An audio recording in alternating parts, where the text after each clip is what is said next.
عبد الناصر زيدان، هاني حتحوت، سيف لا، ما حدش يتكلم عن محمد صلاح، ما حدش يقرب. طب خلاص، ما تطالبش الناس ان هي تشجع منتخب مصر.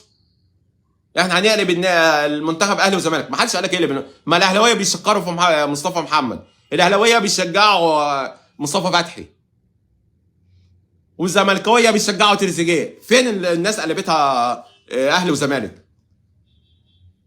تقعد تقول اصل الاهل دي حرب ومش حرب. حرب ايه يا عم؟ هو انتوا بتتفرجوا على كوره غير الكوره اللي احنا بنتفرج عليها؟ بتشوفوا منتخبات غير المنتخبات اللي احنا بنتفرج عليها؟ هو انتوا مثلا لما مصر لعبت غانا، انتوا شايفين ان مصر مثلا كسبت واحنا شايفين مصر خسرت؟ اتفرج على منتخب الراس الاخضر وهو بيلعب. انا نفسي اتفرج على مباراه السنغال وهي يعني المنتخب بيلعب ازاي. اتفرج على الروح بتاعتهم. يا راجل انت بتتفرجوا على ناس غير الناس اللي بنتفرج عليها. يعني مثلا الناس دي نزلت الملعب قطعت نفسها واحنا قلنا لا حرام.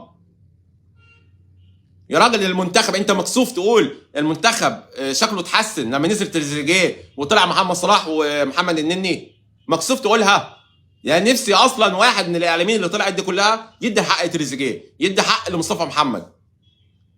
كتر الدفاع اللي انتوا بتدافعوه عن محمد صلاح هو اللي بيخلي الناس تكره الموضوع. اتكلم كوره. يعني انت لو شايف كوره غير الكوره اللي احنا بنشوفها قول. لكن اصل دي حرب على محمد صلاح، دي حرب على النني. يا راجل انتوا ما دفعتوش عن النني ولا جبت اسم النني قد ما انتوا بتدافعوا عن محمد صلاح لمجرد الدفاع. سبحان الله. يا راجل يعني مش عارف اقول لي اصلا على احمد شوبير او الناس دي كلها، تمام، لكن انت بتدافع لمجرد الدفاع، تمام، على محمد صلاح. هو محمد صلاح لو كان بيدي للمنتخب مثلا حاجه كويسه هقول لك ماشي. لكن الناس اصلا اللي بتهاجم محمد صلاح هي الناس اللي بتحب الكوره، هي الناس اللي بتحب محمد صلاح، هي الناس اللي مستنيه منه كتير. لكن تقول لي اصل دي لجان الكترونيه. لجان ايه؟ على صفحه اتحاد الكوره لما نزل اصابه محمد صلاح وهيجيب مباريتين، ما حدش خد بالكم من الكومنتات اللي نازله؟ الناس اللي بتعلق على الخبر، تمام، ما شفتوش الموضوع ده خالص؟ لكن شغالين لا ازاي دي لجان محمد صلاح. طب دافع عن محمد النني زي ما بتدافع عن صلاح. طب النهارده علق لك احمد شوبير او الناس اللي بتعلق دي، لو اي لاعب تاني مثلا اتكلم على ان فيتوريا هيقعد مع المنتخب، ومحمد صلاح قبل ما ياخد القرار، اللي بياخد القرار ده محمد صلاح ولا اتحاد الكوره؟ لو محمد صلاح النهارده قال لك لا فيتوريا مكمل في المنتخب، ايش عرفك انت مكمل ولا مش مكمل؟ انت راجل لاعب فرد من المنظومه.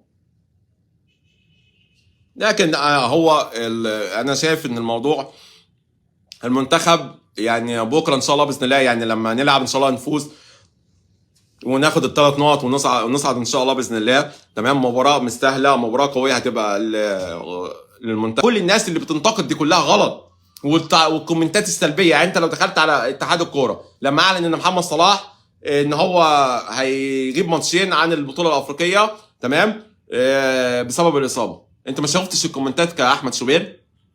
ما شفتش الناس وهي بتقول الحمد لله يا ريت يفضل على طول؟ ما شفتش الكومنتات اللي الناس في صفحه اتحاد الكوره؟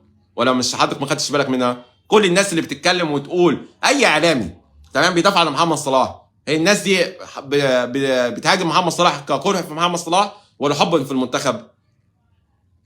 طب ليه الناس ما بتهاجمش تريزيجيه؟ ليه الناس ما بتهاجمش مثلا عندك اي لاعب تاني، مصطفى محمد، امام عاشور، مصطفى فتحي، احمد سيد زيزو؟ ليه الناس بتهاجم على الناس المقصره في المنتخب؟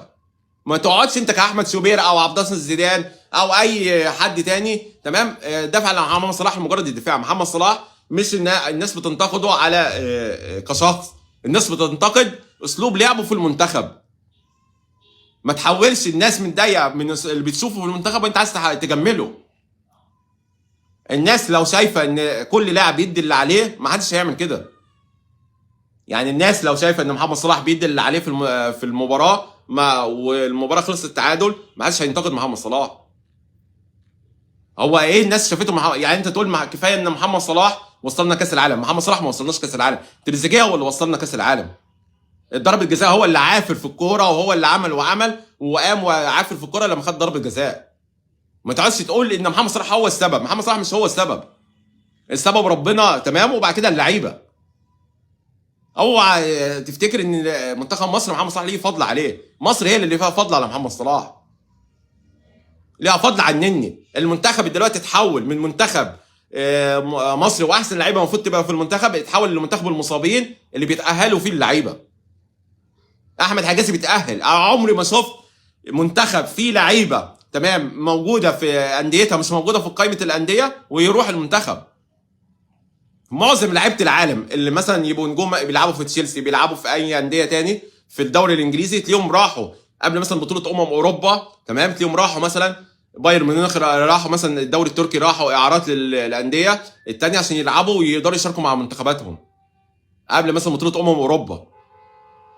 لكن انت تقول لي كل محمد النني الناس بتكرهه مثلا كره مثلا حب، بتكره كشخص؟ لا، هو شخص محترم.